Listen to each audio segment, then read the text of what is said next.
Rencontre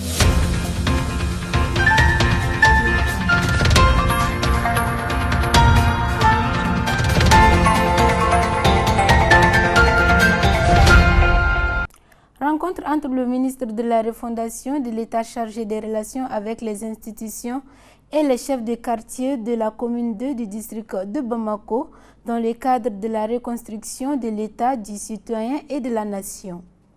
La vie a repris son cours normal à Bamako après l'arrêt de travail des transporteurs et conducteurs du Mali, après la rencontre avec certains membres du gouvernement. Nous sommes jeudi 25 mars 2021. Mesdames, Messieurs, merci d'avoir choisi LTV pour vous informer. Bonsoir à tous et bienvenue. Comme annoncé dans les titres, le ministre de la Refondation de l'État, chargé des relations avec les institutions et les chefs de quartier de la commune 2 du district de Bamako se sont rencontrés ce jeudi 25 mars au stade Omnisport de Bamako. L'objectif était d'échanger sur la crise malienne et faire des propositions sur la nouvelle refondation du pays tant attendu, suivant les reportages. Ce dialogue refondateur a été organisé par le ministère de la Refondation de l'État, chargé des relations avec les institutions, afin de permettre aux responsables des quartiers de s'exprimer sur la crise qui traverse le pays et faire des propositions pour la mise en place d'un Mali courant.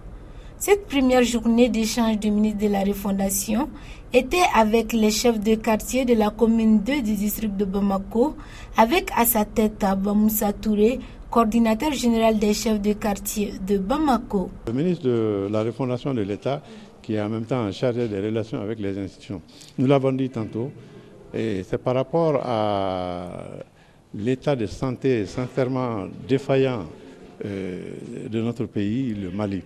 Les plus hautes autorités, c'est-à-dire les autorités de la transition, ont pensé que la situation du Mali exige que, et tout le monde se penche sur le grand corps malade Mali, afin de diagnostiquer le mal et de donner la solution qu'il faut, les médicaments qu'il faut.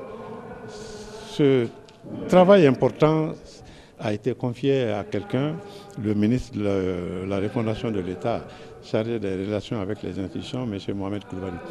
Il a cru devoir impliquer l'ensemble de la chefferie traditionnelle et les chefs de quartier, les religieux, et les réseaux de communicateurs traditionnels, et l'INCO, c'est-à-dire les connaisseurs même de nos traditions, les femmes, les hommes, même surtout les jeunes, parce qu'après, comme dit l'autre, après la pluie et la rosée, ce sont les jeunes qui sont les vrais propriétaires de ce pays. Nous sommes là à leur côté. Nous devons faire en sorte que ce pays soit dans de très bonnes conditions avant de passer le témoin. Le témoin, on le passe à la jeunesse. Et la jeunesse est là aussi en grand nombre avec des propositions vraiment pertinentes pour que chacun donne ce qu'il faut comme remède à la viabilité du Mali. Voilà, ce sont les propositions qui sont en train d'être faites. Et nous avons lieu d'être persuadés que de ces rencontres qui ont commencé par la commune 2, qui vont aller aux autres communes et qui vont, après Bamako, aller au niveau des autres régions, nous sommes sûrs que le Mali sera dans la bonne direction, le Mali sera dans de bonnes dispositions pour vraiment être à la hauteur de son histoire, de son avenir, et pour le bonheur également de la jeune génération qui est là et qui est vraiment le vrai détenteur des clés du Mali nouveau. Selon le ministre de la Refondation de l'État, Mohamed Koulibaly, un nouveau contrat social entre les Maliens est indispensable pour la construction d'un Mali nouveau. Il s'agit, disons, d'une causerie. Comme vous l'avez vu, il y a eu juste des messages du ministre qui interpellent un peu la collectivité face à ses responsabilités, n'est-ce pas, dans les tentatives et les recherches de solutions aux problèmes qui se posent à la nation et que nous connaissons, les problèmes de tous ordres. Donc nous sommes venus pour un peu entretenir l'ensemble des personnalités qui étaient là. Il s'agit des chefs de quartier et des villages. Il s'agit également donc, des responsables des DOSO, donc des collectivités, des communautés. Il s'agit également des religieux, donc des femmes, des jeunes, Donc toute la composition, n'est-ce pas, de la collectivité sociale de la collectivité, pour les entretenir des questions de société. Là, nous faisons face à beaucoup de problèmes. Et chacun a certainement son avis sur ces questions et il fallait donc échanger des idées. Nous avons émis les nôtres et puis nous avons écouté les leurs. Et nous allons faire en sorte qu'au bout de ces causeries qui vont concerner l'ensemble des 6 communes, nous puissions en tirer le meilleur pour organiser maintenant les forums citoyens qui se feront dans l'ensemble du pays à travers toutes les régions. Je vous ai dit, il s'agit des questions de société. Il fallait de savoir que nous avons su que si le pays est en crise aujourd'hui et que nous sommes dans une période de transition, c'est parce que réellement il y a eu suffisamment de problèmes avec lesquels les Maliens donc, ne veulent plus continuer. Donc il faut une rupture, il faut un autre état d'esprit, il faut un nouveau contrat social entre les Maliens pour construire un Mali nouveau. On dit Mali Koura. Donc c'est ça un peu dans ce sens-là, en évoquant toutes les questions. Il n'y a pas de questions taboues. Donc, mais pas essentiellement des débats politiques, ce n'était pas l'objet, mais des débats de société. Donc des questions de société, des questions sociales que nous affrontons, les problèmes de la jeunesse, les problèmes des événements, les problèmes de la délinquance, du banditisme, tout ce que nous confrontons et qui est dû au fait que nos collectivités ne se sont pas organisées pour s'assumer elles-mêmes. Parce que nous estimons que si elles étaient bien organisées, chacun peut bien contrôler son secteur, n'est-ce pas, aider les forces légales et loyales dans ce travail-là. Donc tout ne revient pas forcément à l'État. Les collectivités ont des responsabilités et nous souhaitons que dans cet échange-là, chacun puisse se saisir de cela. Bien entendu, cela ne va pas sans la réhabilitation des légitimités. Donc on a parlé du statut et du rôle des chefferies. Donc c'est un thème important qui est à l'étude au niveau du gouvernement depuis un certain temps. Et nous pensons que nous allons effectivement faire en sorte que la réhabilitation des légitimités soit une réalité afin qu'elles jouent tout le rôle qu'elles peuvent jouer dans la conscientisation des populations, dans la mobilisation des uns et des autres face aux problèmes, n'est-ce pas, de société que rencontrent ces collectivités. À noter que ce dialogue refondateur dans les 6 communes du district de Bamako, qui a débuté ce jeudi 25 mars, se poursuivra jusqu'au 3 avril 2021. Également annoncé dans les titres, l'annulation du nouveau système de péage demandé par les transporteurs et conducteurs du Mali est le point de discorde entre le gouvernement et les syndicats.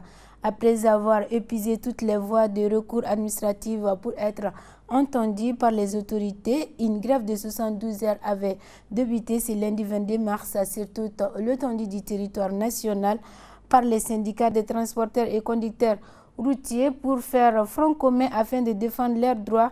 Selon Oumar Diawara, secrétaire à la Commission des droits de l'homme, les agissements de certains apprentis chauffeurs sont à l'encontre de leur règlement et toutes les dispositions seront prises pour mettre fin à toute violence contre les usagers. Propos recueillis Sédou Siribé, Roger Kanouté. Quand on a déposé les grèves, on a dit à tous les chauffeurs de rester à la maison. Il n'y a pas de travail, les taxis, Sotraman, tous les transports qui composent les transports, même les mototaxis. On a dit tout le monde de rester à la maison. Bon, les apprentis qui étaient au bord du guidon, ils ont vu des taxis qui sont en train de faire. Il y a des taxis qui sont sortis, même si ce n'est pas beaucoup de taxis, il y a des taxis qui sont sortis. Donc, ils sont en train de faire descendre les clients dans le taxi. Mais j'ai dit à tout le monde de ne pas voler. Il ne faut pas voler les clients, il ne faut pas agresser les clients. On dit les transports. Mais demander un droit, ce n'est pas la guerre. Demander un droit, ce n'est pas le combat aussi face aux clients. Non. Nous, on est en train de demander nos droits pour le gouvernement. Je sais que la prochaine fois, c'est ce qu'on va faire. Et on ne souhaiterait même pas que ça revienne encore une prochaine fois. On veut qu'on a une attente claire avec le gouvernement cette fois-ci, que ça soit terminé. Je ne souhaiterais pas que ça revienne encore. Nous, on ne peut pas payer une aller-retour, c'est ce qu'on avait demandé parce que le PAJ, c'était 24 heures.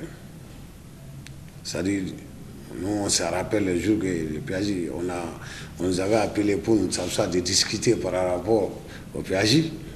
On se rappelle par rapport à ça. Il y a des éléments qui étaient sur le terrain à ces jours-là. Donc, nous, on ne peut pas payer une péage aller-retour, non, c'est pas normal. Nous, on ne va pas changer nos décisions par rapport à ça. C'est ce que le gouvernement aussi dit que, bon, d'accord, il n'y a pas de problème, ils vont faire une conseil ministre par rapport à ça, et ils vont enlever les décisions qui étaient là. Donc, ils vont revenir maintenant vers nous, et on va s'asseoir à discuter comment on va faire. Depuis le jour que le péage a été créé, c'était 24 heures. Tous les décisions qui viennent de ménager les péages, ça a été commencé en 2019-2020, non. Le jour que le péage même est venu au Mali, on nous avait appelés pour s'asseoir, à discuter les tarifs. On était là. Mais le 2019-2020, nous, on n'était pas là. Donc, le péage, on ne peut pas payer c'est-à-dire aller-retour, non. Et de faire face aux problèmes de la citoyenne. C'est-à-dire quand on dit gouvernement, c'est le citoyen. Quand on dit citoyen aussi, il y a le gouvernement. On part ensemble. Mais il ne faut pas que le gouvernement croie qu'un seul peut prendre une décision. Donc prendre une décision qu'on ne peut pas enlever les décisions, ce n'est pas bon. Face à ton citoyen, ce n'est pas une décision ferme que tu vas prendre.